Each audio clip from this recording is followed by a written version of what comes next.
So almost every player I've spoken to has said at some point, "Oh, I wish my real swing could be more like my practice swing." Well, there's two reasons this probably isn't the case. Number one is when it's a practice swing and there's no golf ball, there's no intent to hit the target. You're just swinging the club, rehearsing whatever, imagining, visualizing, whatever it might be. So let's give you an example of someone that slices the ball. Now, you know that for a draw or to not slice it, let's say, your club has to move out to the right. Fine. So you might have heard that on YouTube, Instagram, your mate might have said it, whatever. Now, you know, right, I'm slicing it, I'm coming over the top like this, I'm doing this, whatever it might be, and you have to swing out to the right. So you go, right, your mate said, okay, I'm going to swing out to the right. Oh, got it. Now, we can all swing out to the right. That is really easy to do. Whoever you are, that's easy. So swinging out to the right is easy. So why can't you do it in your practice swing? Well, if you're slicing it, you're usually reacting to the club face. So depending on your hold, but for this example, let's go some with a neutral grip.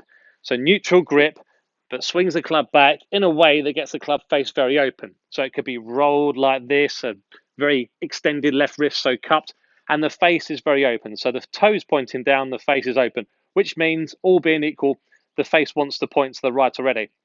Now, if the face wants to point to the right, you're not going to swing it right. You're going to think, oh my God, this face is pointing right.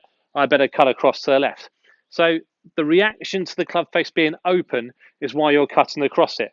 So with the ball there, no way are you going to go open club face, let's say, so still open here, swing out to the right, because that's where the ball's going to go.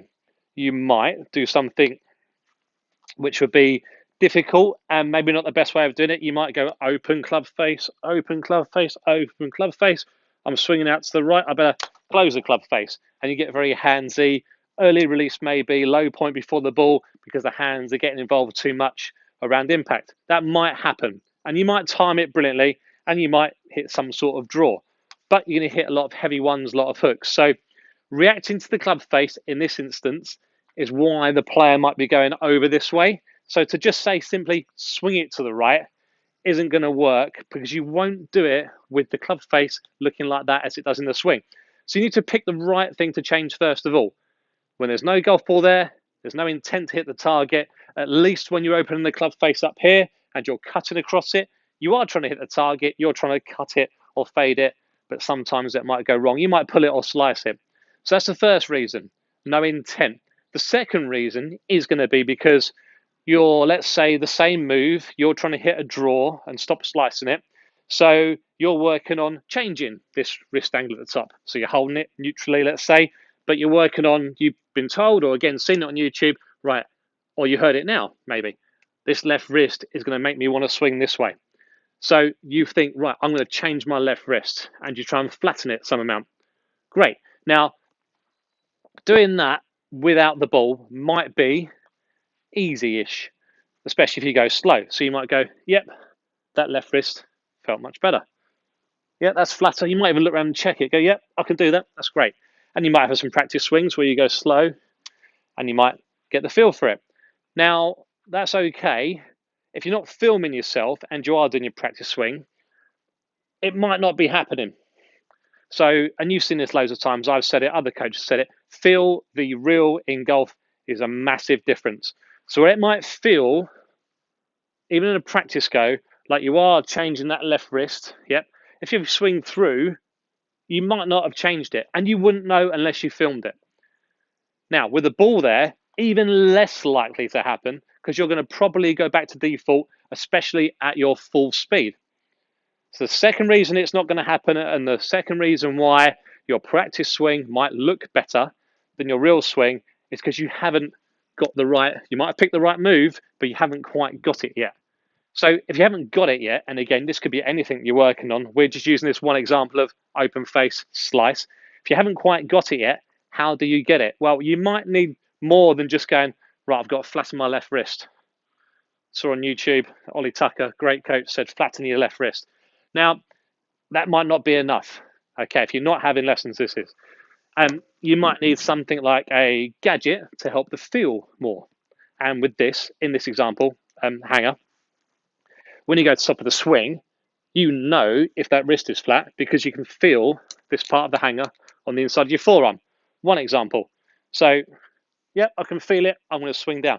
But in any case, hanger or not, other things you can do would be some exaggerated pauses. So you could go top of your swing, pause. Now, then you can flatten your wrist. So you know now it's done. And then you can swing through or try and swing out to the right. One way of doing it. You could go very slowly, so slow motion swings. So I could go top of my swing. Yeah, feel that flatter and swing out to the right. Again, with the ball there and at full speed, that's going to be very difficult to do. So the more of those you do and the more you get the feel using equipment, watch yourself on TV, on the camera, on your phone, the more you do that, the more chance you've got of making these changes. Other ways you can do it, you could go more of a like external type cue. If you're not quite good enough just to hit hooks, because that's the opposite of a slice, to hit a hook, you've got to change from open, cutting across, it's got to be more closed, swinging out to the right. If you can do that and someone says hit a hook and you know how to do it, brilliant. You can practice hitting hooks and see if your hook is more of a draw. Does it stop the slice? That's great. But if you can't do that, you might need some sort of task based setup where if I put a stick in there and I said hit the ball to the left without hitting that stick, this would be the opposite to a slice because you could hit the ball to the left by going over the stick. But if I said go under the stick, that'd be a very different move for you. Now, if you went under the stick on the way down with a very open club face, it might go to the right. You might try and change it at impact, like we said earlier. So you're going to try and close the club face and have lots of rotation of the face through the ball. It might work on occasions, but quite an inconsistent way of doing it. And again, the low point control is going to be a bit mixed, let's say. So this is where you could go, right, I've got to hit it left and come under the stick. So I've got to change my club face. Right, my hold's okay, I'm happy with that. So I'm going to change my club face in the backswing. And that's another way of using the ball flight and other obstacles, avoidance drills to try and make these changes. But it's not going to be an instant process. As you guys know in golf, it does take a little bit of time, whoever you are. Some moves are easier than others, depending on the player. You might find coming under the stick very easy. And you might get rid of the stick and you can still feel that, possibly. The wrist thing might take you longer or not as long. Always depends on the player.